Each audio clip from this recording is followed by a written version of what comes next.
Hello,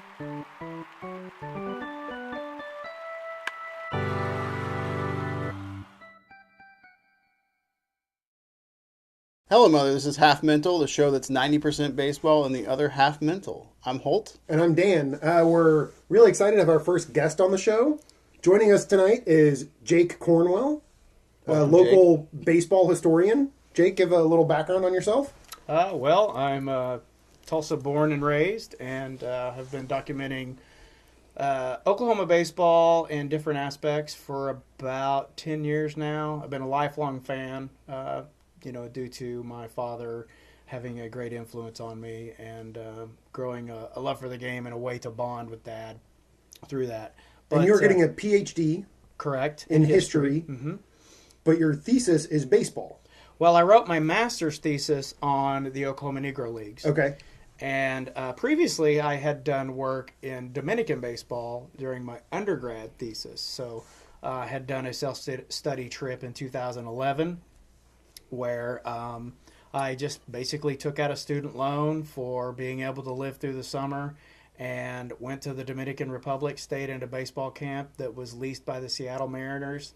Was under the tutelage of Epi Guerrero, one of the guys that spearheaded the Dominican movement, and was able to garner quite a bit of information in the short amount of time that I was there. Awesome. Well, we're going to run through a lot of memorabilia, which you were gracious enough to share with us tonight. Sure. We should draw particular attention to our drinking glasses for tonight. And should we do a toast? Yeah. Per Yes. tradition. Cheers, guys. Cheers. Cheers to baseball. to baseball.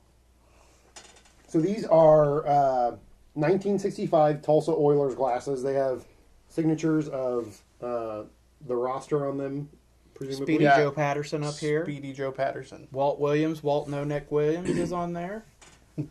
Right there. He was a major leaguer. So these were fan giveaways, probably? Or maybe for bought at the purchase in souvenir gift shop. This Yes. would be a sweet fan. Yeah, it would. So I have a theory on. I have another set of Oilers glasses from the 1940s. They're Scotch glasses, and I have a theory is that at one time Tulsa was called the Crystal City of the West because of all the glass plants that were in the area. So Sand Springs and Sapulpa, and basically all of these outcrops of communities from Tulsa had some kind of glass plant. And I know because my family were in the glass plant, and so I think that these were a product of using local industry to produce something for souvenirs. That's cool. Awesome. But I think we're going to start with something a little more personal than we usually do. It's just basically like how we fell in love with the game of baseball. So I think mine's a pretty classic story. Might be, from what I'm hearing, Jake, might be similar to yours. My dad loved the game, and it just was something that stuck with me, and now it's just in my blood. And the jokes are coming already from my wife, where it's like, oh, okay, the MLB app's going off, like box score. You're looking at box scores today, first day of spring training. Yeah, so there were baseball games played today for the first time since the World Series. Yes. I saw this tweet that you liked or shared or something. The next day we will not see box scores is the All-Star break. Yeah. So we are in baseball now, which is great. Awesome. Hell yeah. So I grew up in St. Louis. I think I always remember going to the ballpark as a family, and the story my dad told me, he would have to call the box office to get tickets because he wanted to sit in the back row of Old Busch Stadium, which was this like big circle, crazy. It was a multi-use stadium. The St. Louis Cardinal football team played there too. But we always requested the back row because there was more room in the back row behind the seats. And back then you could bring a cooler. So it was me and I had 3 sisters. So there were 6 of us that would go. And we would take a cooler with food and then we could set it behind us. And if you just called the box office and tried to get tickets, they they would try to sell you the best seat. Right. But we just wanted the back row. So he got someone's number to call. And would they be like, well, yeah, of course that seat's available. Yeah, I'd be like, you want to sit 9,000 feet away from home plate? Because Busch Stadium did not have great vantage points. So that was my... I also bought... this is a super throwback story. I bought tickets to the 1987 World Series, and I was born in 1985. So my parents waited in line to buy tickets for all their friends, and everyone could buy 2 tickets was the rule. So my parents took all their kids down to wait in line to buy tickets for them and their friends. Nice. So my dad walks up and goes, "Yeah, there's 6 of us. I need 12 tickets." And the lady goes, "No, you only get to buy 2. Everyone else needs to buy their own." And I was 2 years old, or 2.5 at that point. So my dad took me aside and goes, however much money, 40, I don't know how much money it would have been. "Here's $40. You walk up to the woman and you go like this, and then you hand her the money." That's amazing. So I have bought World Series tickets. That's awesome. I didn't get to go though. Oh, bummer. Yeah, I was 2. Well, I mean, you could bring a cooler. They could Yeah, keep you it happy. was great. What about you, Jake? Playing catch with my dad as a young boy, and then having the absence of my dad after my parents divorced, and then coming back in summer times and even in winter times and playing catch. My family would always tell these folkloric stories about how my dad was a could have been that never was. So my dad had a brain aneurysm whenever he was 16 years old, but the family said that scouts were already starting to look at him, and like he excelled in the sport, whereas other people were just kind of good, and that ruined his it ruined his ability to walk, talk, read, write, all that kind of stuff. He's still alive and with us, but he had to. It was very much life changing, and so my dad is not the dad before the aneurysm, but he still had that. It's an innate skill. The way he can flip a ball from his glove to his hand and get it to the other person instantaneously just still boggles my mind, and he's in his late 60s. Yeah. And anyways, so my family would celebrate him, and then also they would celebrate the Tulsa Oilers, the baseball team here in town before they became the Tulsa Drillers. And they would talk about all of the different notables who were coaches or visitors or whatever. And so when they talked about the Tulsa Oilers, they talked about them like they were a major league team. And I just fell in love with the idea of the Tulsa Oilers. Just sounded like a cool name. Right. And so knowing about my dad, this could have been that never was, being able to be with my dad in the summer times, and then the idea of this baseball history that is in my own town, I just fell in love with that. And so those little nuggets, those little kernels, just kept adding up to where eventually, even through like my skater and like, screw authority days and all that kind of stuff, like I still was a closet baseball junkie. Yeah. I mean, I watched the World Series every year. That's whenever I had purple hair and wore dresses to school. I mean, it was like I was still a baseball fan. And then finally awesome. I realized in my early 20s, like, hey, I don't have to be one or the other. I can be me and still be this baseball fan. And then it just progressively grew into what it is today. And one other thing that influenced me is that so I came of age during the memorabilia boom.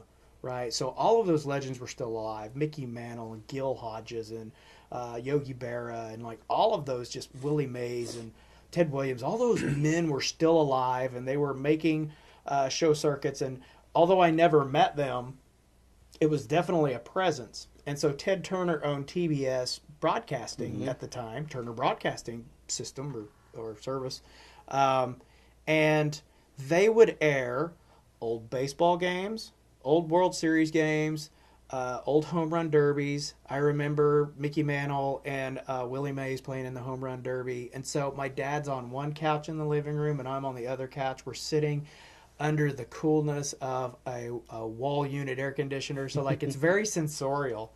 And all this stuff starts to build up. And also during this time, so it's this big memorabilia boom. Barry Halper, I don't know if you guys are familiar with him, but he was a noted collector in the 1980s and early 90s. He's one of the guys that whenever he died, they auctioned off a bunch of his stuff. And so there was some controversy, but there also was like the Hall of Fame wanted a bunch of his stuff because he'd been accruing it for like 40 years.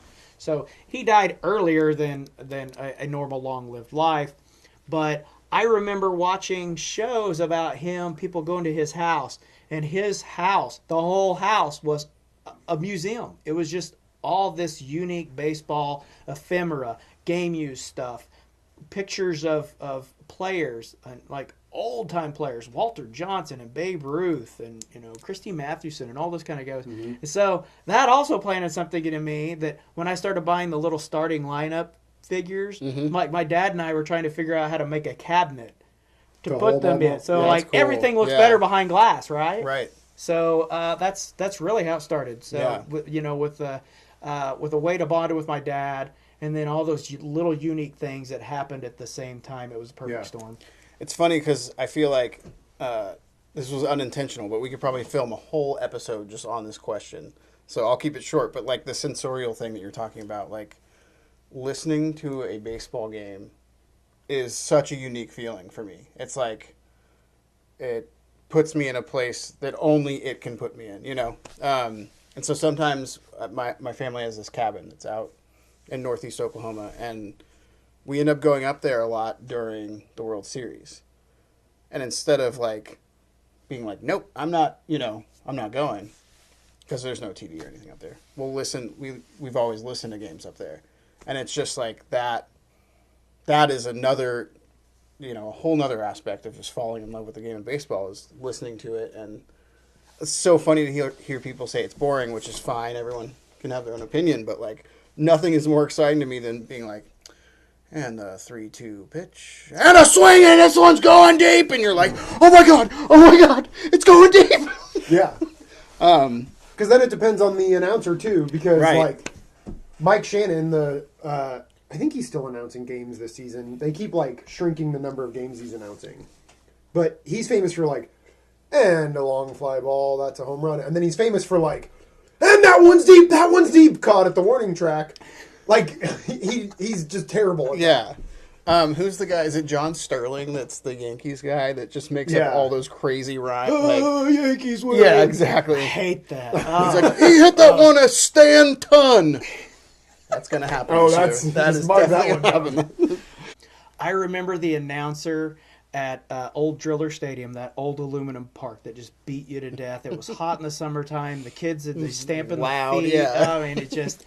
I love the new park, but I miss the old park for all kinds of different reasons. But at the old ballpark in like 88, 89, a player by the name of Scott Coolbaugh played for the Drillers. Mm-hmm. And so, and we'll get into the story of Mike Coolbaugh, but it was basically his big brother. Well, I remember the announcer would always be like, and it's Scott Coolbaugh. Nice. Shortstop, for the Tulsa Drillers. And I was just like, the way he would pronounce it, Scott Coolbaugh. Yeah. That's funny. To add to that, I remember in the early 90s, we had a outfielder. He would go on to play major leagues for a little bit in right field, but his name was Rusty Greer. I was, 5 or 6 years old, and my dad would go, Rusty Rear, and I was just like, oh my god, Dad, don't say that. Like, why is Dad doing this? What is he doing? But that's another crazy part of the game of baseball. Like when you enter the park, there's just this whole new culture. Yeah, it's this whole and it's the best. If you're not watching or involved in baseball, you're wrong. Doris Kearns Goodwin really explains it well. And it's not just a masculine thing. It's not a father and son. It's a father and a daughter. It could be even a mother and a son. Like baseball transcends all. We would always go on Mother's Day. That was like our Mother's Day tradition. Yeah, and it's really cool now because like they have pink jerseys pink bats and the stuff. pink bats. Yeah, it's really cool. But Doris Kearns Goodwin, she's a noted historian, and she's been interviewed several times by like Ken Burns talking about baseball history and things. And she just reminisces about going to Fenway Park with her father and like the smell of the park, just the presence of her dad, like all of those kind of things that even though she's not a baseball historian, I think that it had some kind of integral role in sculpting her as a historian. Yeah, that's awesome. Yeah, so I think that touches a little bit on like to get like super overly romanticized probably, but like I know for Holt and I, not to speak for you, but there's just this like aspect of baseball that just like speaks to America's history and like societal things in general. matches what's going on in society in ways. It's oftentimes kind of like forerunner to societal changes, and then there's examples of it healing the country after times of war or whatever. 9/11. Yeah, 9/11 was a big, obviously, and that's the sort of stuff that once you're in the game even a little bit, I think you start to catch, and it just like pulls you. And I think that's why you get so many people who may not say they're like huge baseball fans, but there's still like something important to them about baseball. Yeah. Cool. Well said. And I don't think it's actually romanticized at all. In that aspect, I think that you are spot on. For me as a historian and for my other baseball historian colleagues, is like sports and dissecting history through sports is really a popular thing now. It's become its own like subgenre within history.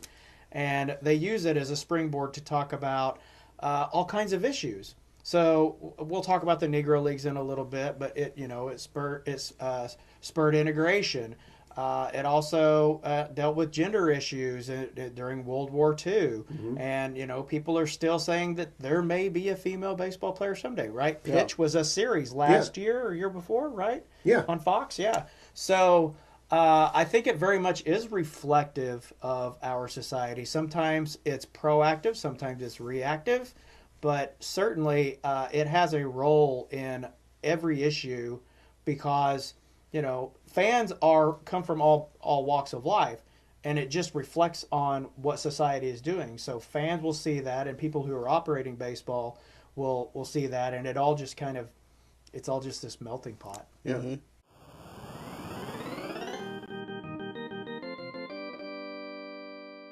I think to get into memorabilia, we should start with some of the old equipment that we've got. Sounds great. Some really great examples of how the game has evolved. So earlier you mentioned this as a turn of the century Correct. fielder's glove. Correct. So they would use this to field a baseball. Yeah. So as their this protection. is you know how our dads always said, catch with both hands, son? Yeah. Right. They had to. They absolutely. Yeah, check that out. There's I mean, it's padding. flat. Yeah, it's a glove. I mean, there's a little glove. padding. It's like a latex glove, basically. It's a glove with a tuft of leather. Yeah, that it's is got that the web web right there. I love the button on the back. Yeah. For some reason, is really awesome. It's also really small. Well, I don't know. It seems very small, and baseball players have gotten big, Right. But Men this were is also of why much smaller stature back then. infielders' gloves in Major League Baseball today are 10 inches or so. Well, that's true because now they're even you're seeing the palm. Exactly. Oh, That's really? true. Okay. Yeah. But that's I mean, right. if you go into the outfield, these guys and some pitchers will wear bigger gloves too for Dwight the Evans comebackers. had a freaking 14 and a half. Yeah, first Exactly. baseman mitts are 16 inches or Right. something. Yeah. And then, do you guys remember Doug Marabelli? The Red Sox would bring him in to catch Tim Yes. Wakefield. Yeah. Oh, He 'cause had the a knuckleballer. gigantic Yeah, he had A big- saucer. Yeah, A exactly. saucer of a catcher's mitt. Yeah. Yes. Strictly to catch Wakey. Yeah. Yeah.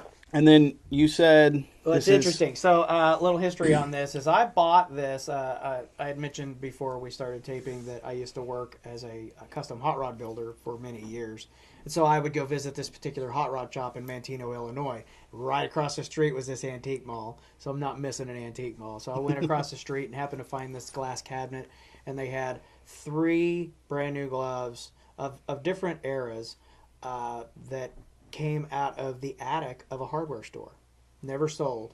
This was one of them. This is the first glove that I bought, and So that's why the tag's on. that's why the tag is on it. It That came is from cool. this hardware store, and it's originally priced at $1. That's crazy. Yeah. So this would have been a catcher's mitt, Correct. obviously. And much like we were talking about before, is the need of catching with both hands. Yeah. We Yeah, have because you can't grasp the ball with this. That's not what it's meant There to do. is no flap. And beyond that, it works a lot like the training gloves that shortstops and second basemen use, Right. where basically you stop the ball and then you use your hand for the transfer. It's like a paddle almost. Yeah, it is a paddle. Yeah. So this works a lot in the same way, is that this is usually filled with some kind of tufting, sometimes horsehair. It is really soft, too. Yeah. I mean... Oh, yeah, it's a really soft leather. Super thick. And what would happen is basically you're stopping the velocity of the ball with the pillow, and you cup it with your hand. I mean, it's baseball fundamentals 101, right? If you're going to scoop up a ground ball, glove on the ground, but you're trapping it with your hand. Same principle has always applied, and so this would have been along the same era. As they moved away from... So these would have been at the... Yeah, along the same era. I would say within 10 to 15 years of each other. But, baseball first started out as just using your hands. Then they moved to gloves that were fingerless. And then they moved into something that was just like this or the predecessor to this. So these are going to be turn of the century, whereas the fingerless gloves and catching by hand would have been 40 years before that, something like that. So, so these are going to be kind of contemporaries with one another and very unique to have in my collection. So this would be another, I assume, another infielder mitt. Yeah. I could have been an outfielder's mitt, too. I remember seeing, like, Shoeless Joe Jackson having... Yeah, back then, I bet there wasn't much of a, a difference. I don't think there was much of a difference back then. So, this has definitely a lot more padding. Right. But still just, like, that little like, web thing there. Yeah. And individual fingers. I mean, which is obviously different. That's probably not going to hold a line drive. Like, you can't catch a line drive with that. No, I mean, it's everything's got to be right here. Yep. They'd have been blocking palm, it more than catching it. Yep. But yeah, so you can actually see the evolution right here. Just like from strictly leather, basically just to kind of, bandage the impact, to finally integrating something that has, padding, and where it's starting to look a little more like a glove that we will recognize, within the middle part of the 20th century. Right. You've got another glove here that is appears a lot more modern to me. Not sure. Right. So this is probably 30s, 40s, maybe 50s. And this looks. I mean, this is one you can picture kind of squeezing a little bit and having it close around a ball. I mean, there's like a pocket which isn't present in any of these. But it also illustrates that glove started out like that glove. Right. So the impact is what made that invention. Yeah. Oh yeah. Okay. I see what you're saying there. Yeah, it looked like that pillow mitt there. It's just that this one was used enough that it actually... That it created that pocket. Yeah. Which, if you buy a catcher's glove today, like, you are in control of forming the pocket by the way you receive the ball, which is something that's pretty awesome. Right, because that speaks to your wheelhouse, right? Right, yeah. So this has somebody's name on it. Herb Bremer. Yeah. So would that have been a player at the time? It would just be an endorsement. So they were endorsing mitts that far back. Because I remember wanting the Ozzie Smith glove as a St. Louis. Yeah. Like a Rawlings that just had Ozzie Smith on the palm. Well, I got a little treat to show you then. This is my Ozzie Smith glove. Oh, yeah? Oh, that's really cool. So you can barely make out the signature, but right there was his endorsement. Yeah, you can show the camera. Yeah. So pretty jealous you've got the Rawlings. Credit card number is... Yeah, right. and there we go. I'll cover it. There you go. You've got... So I remembered having a Rawlings. So that would have been Ozzie Smith's company that he endorsed. That's cool. Yeah, that's awesome. Just because you said that, I was like, I actually have it on me right now. That's so awesome. This may be older than any of these gloves even. I think it would predate... This looks... Yes, I think it would predate the black glove there. We'll kind of move these away, I think. So, actually, on a trip to St. Louis, of all places, I went to go see the St. Louis Cardinals honor Bill Greason, who was the first African-American to integrate baseball in Oklahoma. He was also the first black pitcher for the St. Louis Cardinals. So, in 1954. I stopped at an antique shop probably, I don't know, 40 or 60 miles outside of St. Louis. And it was this really cool place. It was it was built like a frontier town, and you walked into these different themed rooms, and it was just really cool. It was a kind of a out of body experience for lack of better words.